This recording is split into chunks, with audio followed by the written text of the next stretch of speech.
క్రీస్తు నమ్ముకున్నాం కదా అనుకోకుండా బైబిల్ చెప్పిన ప్రకారంగా బ్రతకండి. యేసుక్రీస్తు అనేక విషయాలు చెప్పాడు. నిన్ను వలె నీ పొరుగు వారిని ప్రేమించమన్నాడు, నీ తోటి వ్యక్తులను ప్రేమించమన్నాడు. అలాగే మనం ఈ యేసుక్రీస్తు చెప్పిన మాట ప్రకారం, అలాగే బైబిల్ చెప్పిన మాట ప్రకారం బ్రతికితే ఆ స్వర్గాన్ని చేరుకుంటామండి. అలాగని ప్రతి ఆదివారం నేను చర్చికి వెళ్తున్నాను కదా, నేను పరలోకానికి వెళ్ళిపోతానంటే పరలోకం వెళ్ళలేమండి.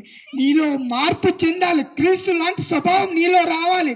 ఎటువంటి తప్పు చేయకుండా, అలాంటి ఎటువంటి పాపం చేయకుండా, దొంగతనము, వ్యభిచారము ఇలాగా ఈ లోకంలో మాయలో పడకుండా క్రీస్తు చెప్పిన అడుగు జాడలో మనం నడిస్తేనే స్వర్గాన్ని చేరుకుంటాము. అలాగే సర్వలోకానికి వెళ్ళి సర్వ సృష్టికి సువార్త ప్రకటించమన్నాడు.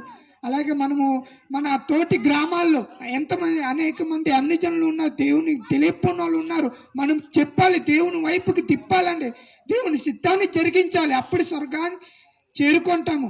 అలాగే మన మందు బానిసకి, సిగరెట్ బానిసకి, కైనాలకి, ఇవన్నీ బానిసకి ఈ భూమి మీద నీ దేహాన్ని పాడు చేసుకుంటే నువ్వు స్వర్గాన్ని చేరుకోలేవు. దేవుడు పరిశుద్ధుడు. తన పిల్లలు కూడా నువ్వు కూడా పరిశుద్ధంగా ఉండాలని కోరుకున్నాడు. నువ్వు ఇటువంటి పాపంలో మునిగిపోయావు అనుకో, స్వర్గానికి చేరలేవు.